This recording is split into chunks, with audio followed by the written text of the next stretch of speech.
Assalamualaikum warahmatullahi wabarakatuh. Christian Snokhorgonya adalah seorang orientalis VOC Belanda yang ditugaskan mempelajari semua lini kehidupan masyarakat Indonesia demi kepentingan kolonialisme. Dia menghabiskan waktu cukup lama di Aceh dan Jawa untuk memberi informasi penting pada VOC. Namun, ada sesuatu yang mencengangkan, yaitu Christian Snokhorgonya ternyata mempunyai kekaguman pada seorang tokoh Indonesia. Beliau adalah Imam Nawawi Al-Bantani. Bahkan Christian Snokhorgonya sempat menyamar dengan nama Abdul Ghaffar untuk meneliti tradisi penduduk Jawa Nusantara di Mekah pada tahun 1885 Masehi. Christian Snokhorgonya ketika dia meneliti orang-orang Nusantara yang hidup di Mekah. Di sana dia sempat mendokumentasikan temuannya dalam sebuah buku yang berjudul Mekah 1889 Masehi. Temuan-temuan ini bersifat barat sentris dan sudut pandang antropolog orientalis. Menurut Christian Snokhorgonya saat mendeskripsikan rakyat Banten yang tinggal di Mekah, ada beberapa ulama Mekah yang berasal dari Banten. Pembesarnya adalah seorang guru syariat bernama Nawawi Banten.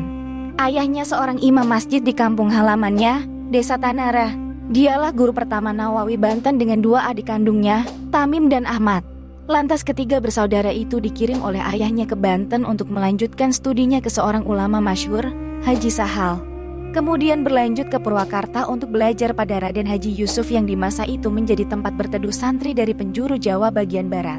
Ketiganya dibawa melaksanakan haji, dan Nawawi muda sempat tinggal selama 3 tahun untuk mendalami ilmu agama di kota suci. Nawawi Banten pulang dengan membawa ilmu di dadanya namun tetap menyimpan hasrat untuk kembali dan menetap di kota suci. Sekembalinya ke Mekah, Nawawi Banten muda melanjutkan belajar pada ulama-ulama Nusantara seperti Syekh Khotib Sambas, Mursyid Tarekat Naksabandiyah Qadiriyah, dan juga Syekh Abdul Ghani Bima. Namun keilmuannya benar-benar ditempa di bawah bimbingan Syekh Yusuf As-Sumbulawi, Syekh Nahrawi Al-Masri dan Syekh Abdul Hamid Ad-Dagistani. Dan nama guru terakhir adalah Guru Mulazamah Nawawi Banten hingga wafatnya. Setelah 30 tahun membekali diri dengan ilmu, kini Syekh Nawawi Banten mulai mengajar di lantai dasar rumahnya sejak pagi jam 7:30 hingga jam 12 siang. Kuliah ilmiahnya dibagi menjadi 3 sesi. Jam pertama untuk santri pemula yang mendalami gramatika bahasa Arab, dan sisanya untuk santri lanjutan. Saat malam hari, Syekh Nawawi duduk menulis karya-karya ilmiahnya ditemani lentera kecil. Syekh Nawawi Banten adalah figur sempurna bagi pelajar Jawa Nusantara. Selain hafal Al-Quran, dia juga fasih berbahasa Arab selayaknya orang Arab. Bahkan dia terlihat tidak fasih tatkala berbahasa Jawa dan bahasa Arab Amiyah atau Arab pasaran. Terkadang saat berbicara dengan bahasa Jawa atau Arab Amiyah membuat penduduk Mekah tertawa, kata Christian Snokhorgonya.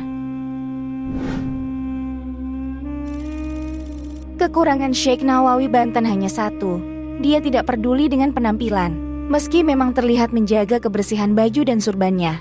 Bahkan tatkala menghadiri event-event penting, orang yang duduk dengannya dan tidak mengenalnya dari awal tak akan mengira bahwa pria yang ada di sampingnya adalah ulama besar yang telah menulis 20-an karya kitabnya. Jumlah ini berdasarkan laporan Snokhorgonya dekade 1885 sampai 1887 Masehi. Setelahnya Syekh Nawawi semakin produktif hingga menulis 34 judul kitab. Christian Snokhorgonya pernah menanyakannya langsung, "Kenapa Anda tidak mengajar di Masjidil Haram?" Syekh Nawawi menjawab, "Pakaianku lusuh dan saya merasa tak pantas duduk bersama ulama Arab." Christian Snokhorgonya berkata, "Tapi banyak ulama Jawa yang keilmuannya jauh di bawahmu yang mengajar di Masjidil Haram." Syekh Nawawi hanya menjawab dengan enteng, "Oh iya, betapa beruntungnya mereka." Menurut Christian Snokhorgonya, postur tubuh Syekh Nawawi Banten kecil. Saat berjalan seakan-akan bumi yang dia injak serupa dengan kertas yang sedang dibacanya. Artinya, dia selalu berjalan menunduk tawadhu.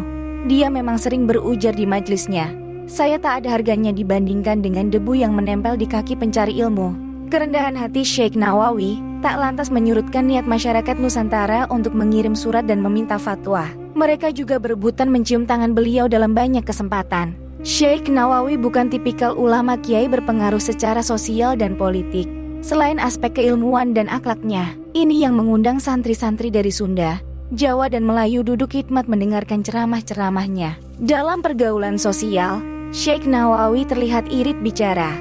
Dia tipe ulama yang fasih secara tulisan namun tidak pandai berbasa basi secara lisan. Obrolan tak pernah membekas dalam dirinya karena fokus pikirannya pada ilmu. Sheikh tak pernah memulai diskusi kecuali orang lain memulainya.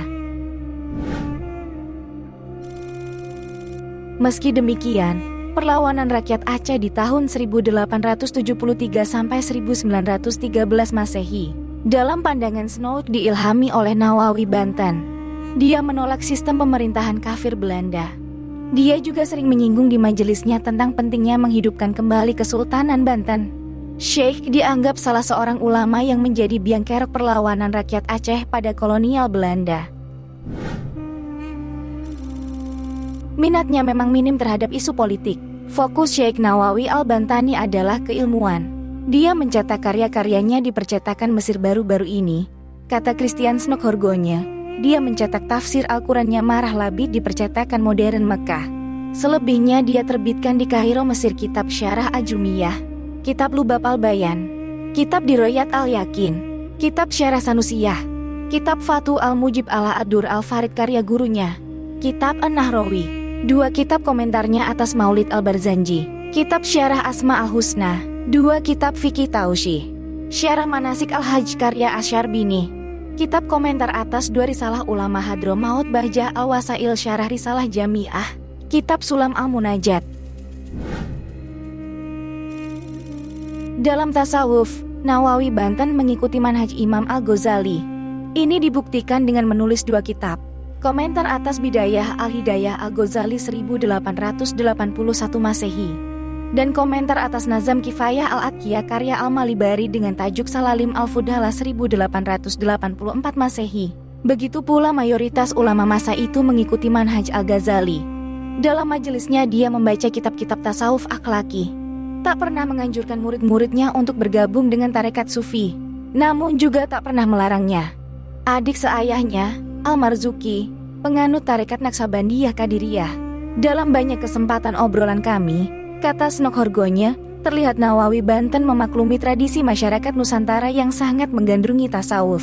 Sehingga ketika Sayyid Usman bin Yahya, seorang mufti Batavia, mengeluarkan risalah kritiknya pada penganut tarekat, Nawawi Banten semacam membeberkan pendapat Sayyid Usman bin Yahya.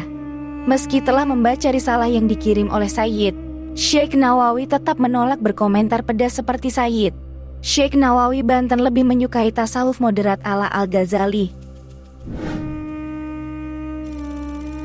Menurut Christian Snokhorgonya, selain mengajar, Sheikh Nawawi juga bekerja sebagai mutawif atau pengantar haji yang kurang sesuai dengan reputasinya sebagai ulama besar.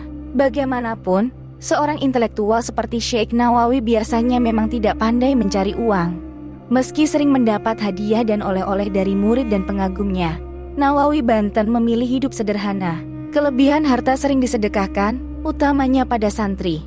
Padahal hadiah yang datang seperti hujan yang deras. Kata Snokhorgonya, Sheikh Nawawi beristrikan gadis Jawa yang posesif dan anti poligami. Namun istrinya sangat telaten melayani semua kebutuhan Sheikh.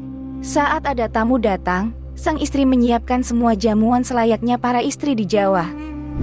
Terima kasih telah menonton video ini hingga akhir. Jangan lupa berbagi informasi dengan share video ini. Karena sebaik-baiknya manusia adalah yang paling bermanfaat bagi manusia lain. Wassalamualaikum warahmatullahi wabarakatuh.